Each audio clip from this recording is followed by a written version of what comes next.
حیدر کرار کا فرزند،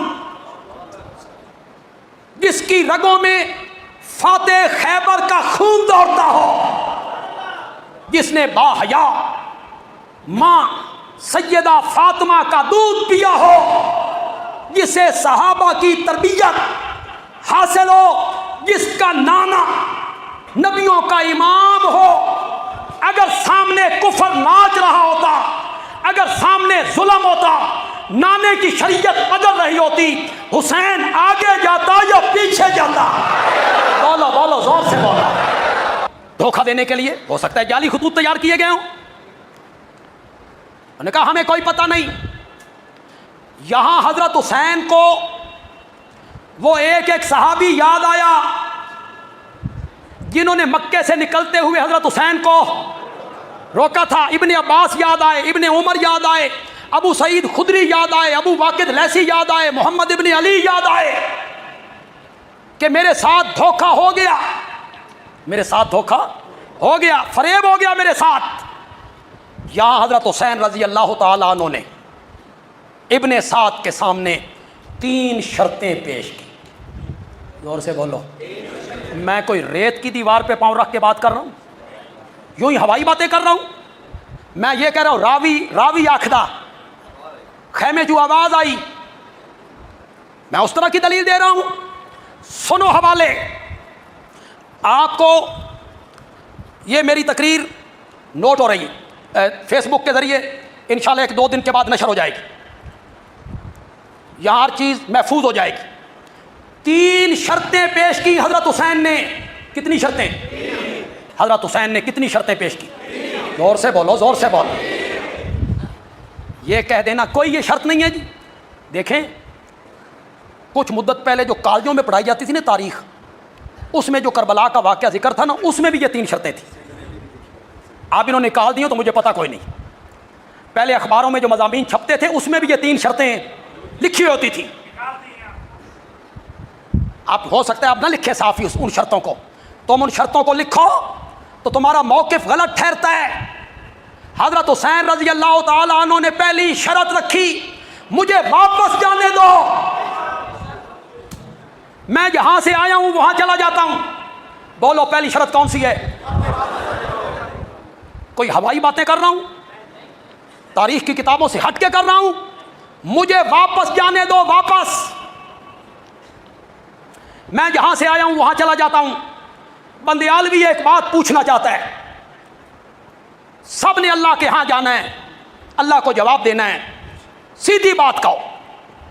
میری بات غلط ہو تو اٹھ کے کہہ دو غلط ہے بندیالوی صاحب، صحیح ہو تو جواب دو۔ حیدر کرار کا فرزند، جس کی رگوں میں فاتح خیبر کا خون دوڑتا ہو، جس نے باحیا ماں سیدہ فاطمہ کا دودھ پیا ہو، جسے صحابہ کی تربیت حاصل ہو، جس کا نانا نبیوں کا امام ہو، اگر سامنے کفر ناچ رہا ہوتا، اگر سامنے ظلم ہوتا، نانے کی شریعت بدل رہی ہوتی، حسین آگے جاتا یا پیچھے جاتا؟ بولو بولو، زور سے بولو۔ ان کے ٹائٹل کبھی کبھی دیکھ لیتا ہوں۔ آج میں نے ایک ٹائٹل دیکھا جو جناب کی طرف سے لگا ہوا تھا کہ کربلا میں کوئی جنگ نہیں ہوئی، تو اس پہ میں ذرا حیران ہوا، ششدر ہوا، تو میں نے اس کو، وہ تھا بھی 8 منٹ کا، تو وہ میں نے سارا سنا۔ محترم جناب مولانا عطا اللہ بندیالی صاحب، آپ نے ایک تو جمہور امت سے ہٹ کے بات کی کہ کربلا میں کوئی جنگیں نہیں ہوئی، بلکہ وہ جو کوفی ان کے ساتھ تھے انہوں نے ان کو قتل کر دیا۔ دوسری بات آپ نے فرمائی کہ کربلا تو کوفے کے راستے میں آتا ہی نہیں، کربلا دمشق کے راستے میں آتا ہے۔ تو یہ میں نے دونوں نقشے گوگل سے نکلوا کر ان کو بڑا کر کے آپ کی خدمت میں پیش کیے ہیں۔ اچھا آغا، یہاں پر ہمارے ایک دوست بھی ہیں اور ماشاءاللہ کافی فعال بھی ہیں ناسبیت پھیلانے میں۔ نام نہ لیجیے، جی، تو اس میں انہوں نے ایک جملہ بولا تھا کہ مکہ سے کوفہ جائیں راستے میں کربلا نہیں آتی، مکہ سے شام جائیں تو راستے میں کربلا آتی ہے. تو سیدنا حسین تو کوفہ جا رہے تھے، یا یو ٹرن جو لیا ہے مولا حسین نے یہ سمجھ میں نہیں آتا. آگے وہ جواب خود ہی دیتا ہے کہ کوفہ جانے والی بات ہی ایک کہانی ہے. حسین مکہ سے شام ہی جا رہے تھے یزید بن معاویہ سے بات کرنے کے لیے، راستے میں کچھ لوگوں نے حسین کو شہید کر دیا. ہاں یہی میں عرض کر رہا ہوں، اگر زینب نہ ہوتی تو یہ کہانی بنتی. اللہ واہ واہ واہ واہ سبحان اللہ سبحان اللہ. زینب نے اس کہانی کو فاش کر دیا، بالکل. ایسے ناصبیوں کے چہرے سے نقاب پلٹ دیے اور کہہ رہے ہیں پھر کیوں مخدرات عصمت کیوں؟ جی بالکل یہ ہے نا. بالکل. اگلا سوال، شام بھی پہنچا یہ کاروان، شام پہنچنے پہ کیا ہوا ہے نا. وہ شام جسے ذوالفقار حیدری فتح نہیں کر سکی اسے زینب نے اپنی چادر سے فتح کر لیا. سبحان اللہ، بالکل ایسے ہی بالکل. اچھا آپ نے سیدہ زینب عالیہ کا ذکر کیا، اگر ہم اسی طرف آئیں کہ کربلا کے اندر جو مصائب ہوئے اور ہمارے ہاں ایام عزا کے موقع پر عزاداری کے عنوان سے ان مصائب کا بیان بھی کیا جاتا ہے. تو اب یہ نوجوان نسل کے لیے ہم اپنی اس گفتگو کو اگر کچھ دیر کے لیے اس کا رخ اس طرف بھی کر لیں، عزاداری کے پوائنٹ آف ویو سے اگر دیکھا جائے تو عالم اسلام میں صرف اس کو تشیع نے ہی اپنا وتیرہ بنایا ہے. اہل تسنن کے ہاں سیدنا حسین ابن علی کی عزاداری کا کوئی کنسیپٹ نہیں ہے. تو آپ کیا سمجھتے ہیں کس کے ہاں نہیں ہے؟ اہل تسنن کے ہاں. وہ کیونکہ وہ اہل سنت نہیں ہے اس لیے. یہ سنت عزاداری سنت رسول ہے. جی جی صحیح بات. اگر وہ اہل سنت ہے تو ہونی اہل تسنن ہے جی جی تو یہ سنت رسول کو کیوں ترک کر؟ صحیح ہے. اچھا اس میں میرے خیال سے جو گیپ ہے نا وہ شاید اس وجہ سے ہے کہ تشیع کے ہاں جو علاقائی رسومات ہیں عزاداری کو لے کر وہ سنیوں میں نہیں پائی جاتی، تو شاید ہمیں یہ لگتا ہے کہ سنی عزاداری کو نہیں مانتے.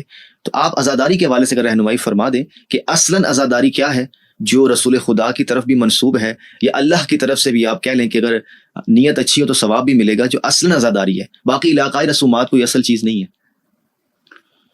دیکھیے عزاداری عبادت ہے، سنت رسول ہے. ٹھیک ہے. ٹھیک ہے نا. ماتم عزاداری کی ایک فارم ہے، ایک اس میں آپ جو رسم کہہ رہے ہیں جو بھی آپ اس کو کہیں، اور جو ہے تو عزاداری کو میں ماتم کو چھوڑ کر وہ بھی ایک خاص انداز ہے ماتم، وَإِلَّا ایک اس انداز میں جس غم کے اظہار کے اور آنسو بہانے کے اور سبیلے لگانے کے اور جلوس اعضاء میں شرکت کے اور وہاں آ کر دعائیں مانگنے کے، ان کے توسل سے اپنی مرادیں پانے میں وہ حتیٰ غیر مسلمین بھی آتے رہے. جی جی. اب جب دہشت گردی آئی اور اس دہشت گردی کے بعد مثلا پاکستان میں جب اب جلوس نکلتا ہے تو اس کو کارڈن آف کر دیا جاتا ہے. جی جی اس کو بالکل بند کر کے قناتے لگا کے انٹری پوائنٹ رکھ کے تاکہ جو خصوصی اس سے آنا چاہے تو وہ تو آ سکے، باقی لوگ شریک نہ ہو سکیں. تو ان کو شرکت سے روکا گیا اور ان خطرات کی وجہ سے ابھی ہم دوبارہ دیکھ رہے ہیں. ابھی جو دہشت گردی الحمدللہ ختم ہوئی ہے اور کم ہوئی ہے اور اس کے خطرات وہ ہوئے ہیں. ابھی ہماری مجالس میں کثیر تعداد میں اہل سنت آتی ہے. صحیح. ہمارے جلوسوں میں کثیر تعداد میں اہل سنت ہوتی ہے اور یہ جو چیزیں تھی وہ واپس آ رہی ہیں. تو پہلی تصحیح ہو گئی کہ عزاداری خاص نہیں ہے. ٹھیک ہے. تشیع کے ساتھ عزاداری سب کی ہے.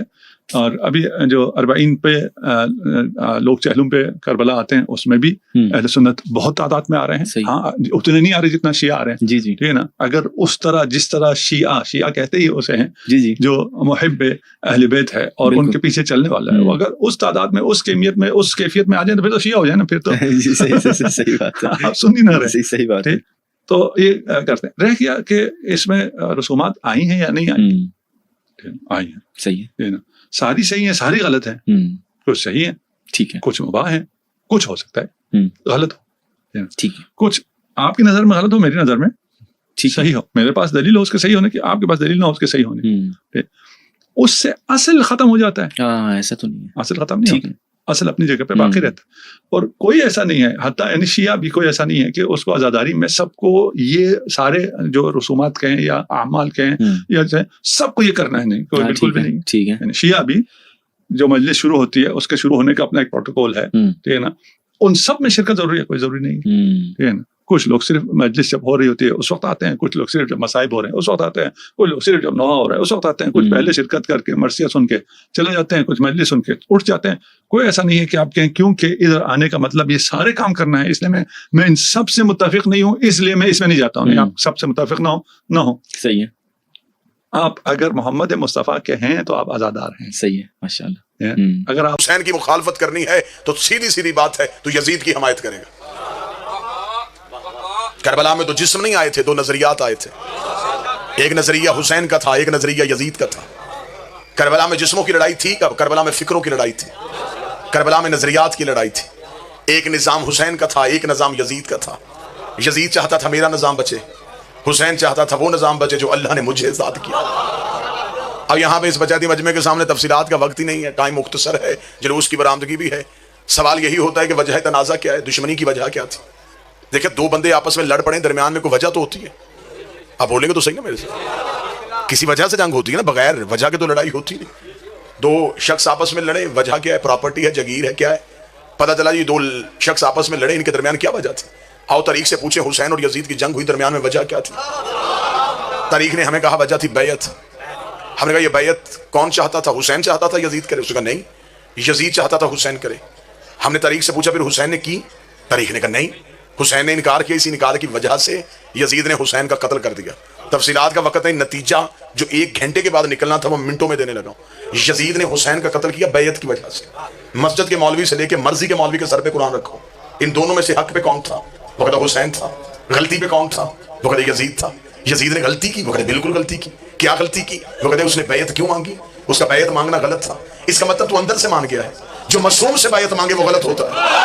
نہیں نہیں نہیں نہیں, ابھی وہ ہاتھ اٹھائی جو مجھے چاہیے تھا. اس کا مطلب ہے کہ جو معصوم سے بیعت مانگے وہ غلط ہوتا ہے. پھر اس کا مطلب تو اندر سے مان گیا. صرف یزید غلط نہیں, جس نے حسن سے بیعت مانگی وہ بھی غلط تھا, جس نے علی سے بیعت مانگی وہ بھی غلط تھا. اس لیے 26 رجب کو ولید کے بھرے دربار میں کھڑے ہو کے حسین نے جملہ کہا تھا, اور ولید میں اس کی بیعت کروں, تجھے نہیں پتا میں علی کا بیٹا ہوں, میرا باپ اس جیسے کی نہیں کرتا, میں اس جیسے کی کیسے کر